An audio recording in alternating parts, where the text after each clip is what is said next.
हाँ भरे थे, लेकिन अभी तक एग्जाम नहीं हुआ। बिहार पुलिस का भरे थे? नहीं, उसका नहीं भरे थे, का एक ही फार्म था और फार्म नहीं था। बिहार सचिवालय का भरे थे, अभी तक एग्जाम नहीं हुआ। 2 साल से खाली फार्म भराया है, अभी तक कोई अपडेट नहीं। मतलब चेंजेस चाहते हैं कि बिहार में कुछ चेंज हो जाए? जरूर परिवर्तन हो, जो सरकार हम लोग युवाओं को नौकरी देगी वो आएगी, बिल्कुल चाहेगी।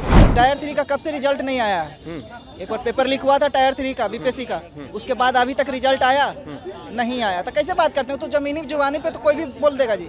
जब तक जमीनी स्तर पर नौकरी नहीं मिलेगा कैसे आप बोल दीजिएगा? किस पार्टी का कैंडिडेट होगा वो? किस पार्टी का?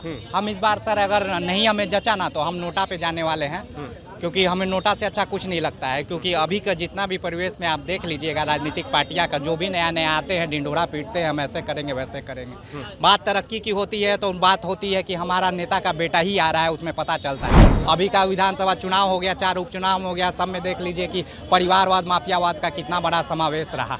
और सब हम खुशी बात इसलिए खुश है क्योंकि नेता का बेटा नेता बनेगा और माफिया का बेटा ही राज करेगा। अभी भी बिहार की वही चीज़ है, 11-12 के नीति में और कोई अछूता नहीं है। एक विधानसभा में चली 200 गाड़ियां, चुनाव आयोग मौन रहा, उसे पता ही नहीं चलता है कि गाड़ियां कितनी चल रही है। 5-6 को तुम देते हो और 200 गाड़ियां चलती हैं, वाह रे वाह। अब अपने आरटीआई के अनुसार आपको बता रहे हैं, आप तो सिर्फ इतने बता रहे। 5418 स्कूल का भवन नहीं है, 826 किराए पे चल रहे हैं, 54% का चारदीवारी नहीं है, 3% में एक शौचालय है, 1 अरब 90 करोड़ खर्च हो चुका है और उसमें अभी तक प्लेग्राउंड नहीं है। लेकिन सरकारी स्कूल में शिक्षा के नाम पे तो छोड़ दीजिए, गुणवत्तापूर्ण शिक्षा की बात करें, शिक्षा में तो किसी तरह से कुछ बढ़ावा हम लोग चाहते हैं कि लोग आ जाए।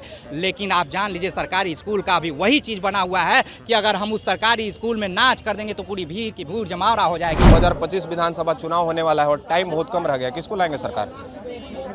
इस बार फिर मोदी सरकार आएंगे, नीतीश जी फिर सरकार में बने। नीतीश जी का मानसन इतना खराब हो गया है कि किसी का पैर पकड़ ले रहे हैं, सांसद का पकड़ ले रहे हैं, कभी पीएम का पकड़ ले रहे हैं। तो और विकल्प क्या है? विकल्प क्या है? विकल्प आप ना बताइएगा। विकल्प तो नीतीश जी है। नीतीश जी तो अभी बैठे हुए हैं ही। अभी तो ठीक ही चल ही रहा है। चलिए और लोग हैं, युवा लोग हैं, हम इनसे भी जानने का कोशिश करेंगे। भैया पढ़ाई करते हैं? पढ़ाई करते हैं? हाँ पढ़ाई। किस क्लास में है?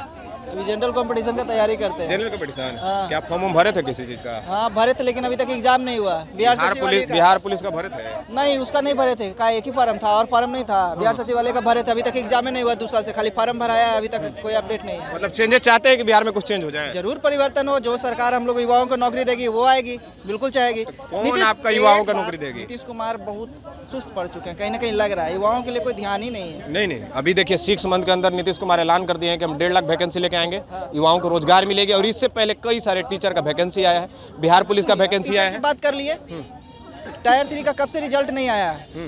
एक बार पेपर लीक हुआ था टायर 3 का बीपीएससी का, उसके बाद अभी तक रिजल्ट आया नहीं आया। तो कैसे बात करते हो? तो जमीनी जुबानी पे तो कोई भी बोल देगा जी। जब तक जमीनी स्तर पर नौकरी नहीं मिलेगा कैसे आप बोल दीजिएगा?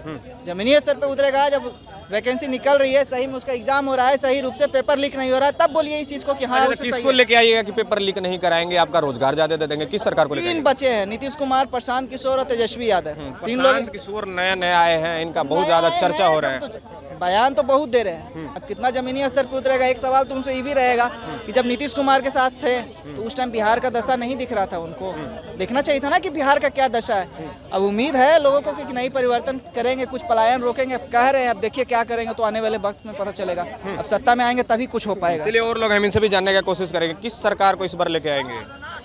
किस सरकार को? सरकार बन ही गया तो लाना क्या? 2025 में विधानसभा चुनाव होने वाला है। अच्छा, कौन सरकार? हम तो खाली एगो वोट देंगे, ज़्यादा से ज़्यादा एगो विधायक बनेगा, उससे ज़्यादा तो हम कुछ कर नहीं पाएंगे। एक विधायक से ही आपका मुख्यमंत्री बनता है? विधायक ना चुनेगा सर, हम तो विधायक चुनेंगे ना। तो हम तो चाहेंगे दूसरे। अच्छा, तो किसको दीजिएगा विधायक में वोट, हमको ये बताइए। हमारे वोट में तो अभी तो पता नहीं कौन खड़ा होगा। हमारा है दानापुर विधानसभा क्षेत्र। किस पार्टी का कैंडिडेट होगा वो? किस पार्टी का? हम इस बार सर अगर नहीं हमें जचा ना तो हम नोटा पे जाने वाले हैं, क्योंकि हमें नोटा से अच्छा कुछ नहीं लगता है। क्योंकि अभी का जितना भी परिवेश में आप देख लीजिएगा, राजनीतिक पार्टियां का जो भी नया नया आते हैं ढिंढोरा पीटते हैं, हम ऐसे करेंगे वैसे करेंगे। बात तरक्की की होती है तो बात होती है कि हमारा नेता का बेटा ही आ रहा है, उसमें पता चलता है। अभी का विधानसभा चुनाव हो गया, 4 उपचुनाव हो गया, सब में देख लीजिए कि परिवारवाद माफियावाद का कितना बड़ा समावेश रहा। और सब हम खुशी बात इसलिए खुश है क्योंकि नेता का बेटा नेता बनेगा और माफिया का बेटा ही राज करेगा। आज बोल रहे हैं कि सब पारिवारिक चीज हो गया है, परिवार का परिवार। बिल्कुल, एक ये बना हुआ है कंपनी, उसका कंपनी में हर कोई आना चाहता है कि हमारा कंपनी में ये कॉर्पोरेट है, अगर बाप हट रहा है कहीं एमपी बन जा रहा है तो हम अपने बेटे को क्यों ना एमएलए बना दें। और कुछ चंद लोग आते भी हैं तो पैसे का खेल इस तरह से खेला जा रहा है, क्योंकि चुनाव का एक ही जरिया है और एक ही नीति पे अभी हमारा बिहार चल रहा है। शिक्षा, स्वास्थ्य, रोजगार, रोटी, कपड़ा, मकान, यही चुनावी मुद्दा होता है। मान लीजिए 13 को आपने विधानसभा अपना ये उपचुनाव हुआ, इसके पहले 10 तारीख तक यही 6 मुद्दे थे। 11 तारीख को हम मुद्दा चेंज करते हैं, वो होता है धर्म और जातिवाद पे बात होती है। 12 तारीख को सिर्फ एक खेला होता है कंसर्न बदलने के लिए, वो है दारू, मुर्गा, पैसा का। अभी भी बिहार की वही चीज़ है 11-12 के नीति में, और कोई अछूता नहीं है। एक विधानसभा में चली 200 गाड़ियाँ, चुनाव आयोग मौन रहा, उसे पता ही नहीं चलता है कि गाड़ियाँ कितनी चल रही है। 5-6 को तुम देते हो और 200 गाड़ियाँ चलती हैं। वाह रे वाह, कितना बड़ा। उपचुनाव की ही बात ले लीजिए, वहाँ पे सुनील पांडे खड़े थे और उनका बेटा खड़ा, पांडे के लड़के खड़े थे, सुनील पांडे और उनका बेटा खड़ा था। ठीक है, सुनील पांडे जी बहुत अच्छी बात है, बेटे को हम जिताना चाहते हैं। सुनील पांडे तो अच्छे आदमी हैं, क्योंकि वो बेटा को जिताना चाह रहे थे, तो ये तो अच्छी बात है। लेकिन आप सोच लीजिए माफियावाद और परिवारवाद का कितना अच्छा समावेश रहा। उसके आगे बढ़ते हैं, हम चले जाते हैं इमामगंज में। इमामगंज में आप जीतन राम मांझी जी, उनका बेटा ऑलरेडी एमएलसी है और पुतों को या बहू को कहिए तो वो अपना बनना चाहता है, वो भी अपने उसको भी हम एमएलए बनाना चाहते हैं। वाह, कितना अच्छा बात है। उसके आगे चले जाइए रामगढ़, जगदानंद जी हैं, उनका एक बेटा एमपी बना, एक और बेटे को अपने बनाने में लगे हुए हैं कि एमएलए बन जाए।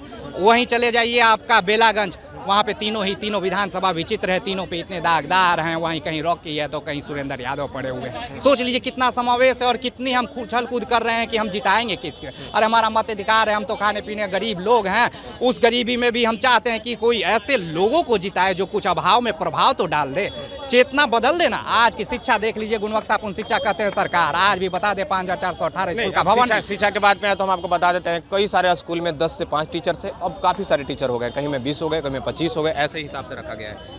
आप हिसाब की बात कर रहे हैं, अब हम डेटा की बात कर रहे हैं। मेरा नाम राकेश रोहटिया, एक्टिविस्ट और सबसे पागल आदमी है हम, ठीक है ना। दुनिया में सबसे पागल अपने आप को मानते हैं, बाकी सबको बुद्धिमान मानते हैं। अब अपने आरटीआई के अनुसार आपको बता रहे हैं, आप तो सिर्फ इतने बता दें।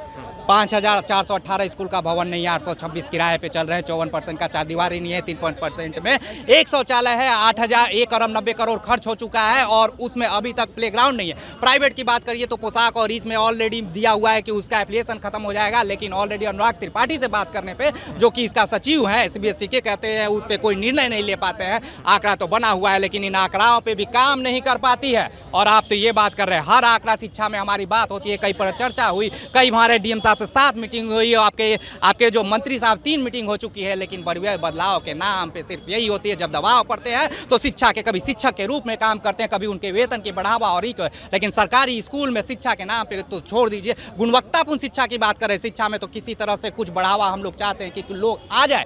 लेकिन आप जान लीजिए सरकारी स्कूल का भी वही चीज़ बना हुआ है कि अगर हम उस सरकारी स्कूल में नाच कर देंगे तो पूरी भीड़ की भीड़ जमावड़ा हो जाएगी, अगर वहाँ पे दारू अगल बगल बंटवा दे तो पूरी भीड़ हो जाएगी। लेकिन शिक्षा की बात करेंगे, लोग घड़े भाग जाएंगे, उनके पास इतना समय नहीं है कि वो बात कर सके। लेकिन हमें चेतना भी उनका जगाना है, और जब चेतना जगाने की बात करेंगे तो इसी तरह से दिग्भ्रमित करके डाटा करें। अरे ये तो हम सिर्फ आरटीआई सरकारी डाटा बोल रहे हैं, हमारी कुछ की बात ही नहीं रही है, जब उस डाटे पे भी यही बात। चलिए और कभी बात करेंगे, आपसे फिर मुलाकात होगी। मैं आपको बता देना चाहता हूँ कि सारे बिहार का युवा भी नाखुश है।